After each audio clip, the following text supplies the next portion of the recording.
You recently met with Capitol Police. Correct. Today.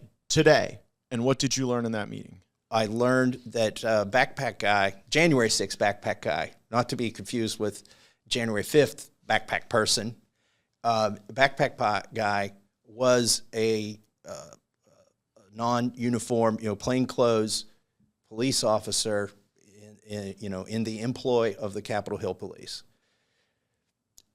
The person who found the pipe bomb, the person who, D'Antuono, who was leading the investigation, say, oh yeah, the person who found it, it'd be investigation 101, that they would be a suspect initially until ruled out. You're saying that person was an undercover, plainclothes Capitol Police officer, and the Capitol Police confirmed that to you today? They confirmed that to me today, yes. So, by the way, what does that mean to you? Well, it heightens some of my concerns and reduces some of the other concerns, okay? One of the concerns that's heightened was, trying to give the Secret Service and the Metro Police Department the benefit of the doubt when they took 4 minutes, they finished their lunch before they went and dealt with this pipe bomb. I wanted to give them the benefit of the doubt and think that, well, if it's just some random passerby and he said, hey, there's something shiny over there, could be a lawn sprinkler, not sure, maybe want to check it out. But that's not what it was. It was a person who was, they say, again, when I relate this to you, I'm relating what the Capitol Police have told me. They say it was a Capitol Police officer who found this bomb and that he told them it was a bomb. And he radioed it in, said, we've got the device. We found another device.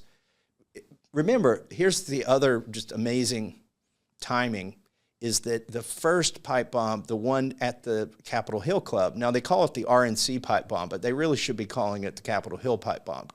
I mean, the two buildings are next to each other, but it was like... The Capitol Hill Club, which is an entity where Republican members of Congress socialize and fundraise. Right. The reason I'm making that distinction is Darren Beatty, who's done amazing work on this. Okay, he's the guy who's said, hey, you should be asking some of these questions. And I said, you know what, you're right, I will be asking those questions. He points out that the RNC-DNC narrative was made up after the fact. It was really the Capitol Hill Club DNC narrative that they should be talking about, but it just sounds a lot better that, oh, we knew to go look at the DNC once we found one at the RNC. Interesting. Well, if you thought somebody was going to blow up the RNC, and don't they hate Republicans? Why would they also want to blow up? Anyways, so, they come down, this plainclothes police officer who had been in the vicinity of that one, they had just found that. The timing is remarkable because it was found 5 minutes before the breach of the bicycle racks at the perimeter of the Capitol. Just a miraculous timing that, would have provided exactly the right timing to distract. After sitting in an alley for 17 hours, found by somebody who says she was going to go do her laundry. Okay, then they respond to that, they secure the area, and 15 minutes later, they find this other bomb. Like, what miraculous timing. Well, I definitely don't believe that the Capitol Police would purposefully go and set a bomb anywhere that could potentially blow up and do anyone harm. I am not there that they would do something like that. However, you seem to point out in questioning with the ATF director that this wasn't an operational bomb that was going to blow up and hurt anybody. Remember that? Right. The assistant director in charge, he went on TV and said these were operable bombs and, offered a reward, put out a message that they played on TV. And so in the beginning of my transcribed interview with him, he still maintained that they were operable. Well, hold on. We're going to get the ATF director's take on that, questioning from Congressman Massie. Take a listen. Also, I see that you're cooperating with the FBI, the ATF is, on the January 6th pipe bomb investigation. What can you tell us about how that's going? Obviously, that's a significant matter. It is an ongoing criminal investigation, and so I'm not going to comment on an ongoing criminal investigation. Were those pipe bombs operable? Again, the ATF is the expert. Again, it's an ongoing criminal investigation, and under long-standing policy, I cannot comment. And we've just had a whole committee for 2 years that investigated ongoing investigations, so I'm not accepting that answer from you. We need to know these things.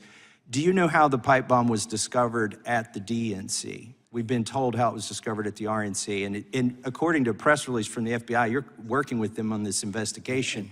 Respectfully, I understand your disagreement, but I cannot comment because it is an ongoing criminal investigation.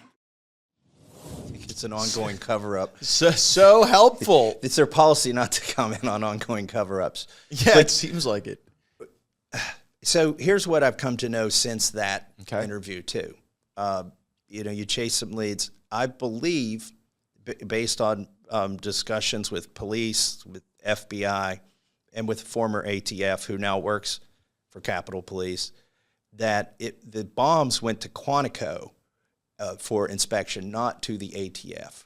Now, he could have just told me that in the hearing, right? Oh, interesting. He could have said, well, we didn't look at the fragments after we blew these things up. It was actually FBI at Quantico looked at them. But he wouldn't even tell me that. So he either doesn't know it or just is so stuck on it like a broken record on it's our longstanding policy not to comment. So we're in this meeting last night, and one of our Republican colleagues turns to you as you're explaining how long it's been that this has been an open investigation, these videos that show the strange behavior of a person we now know was a plainclothes Capitol Police officer.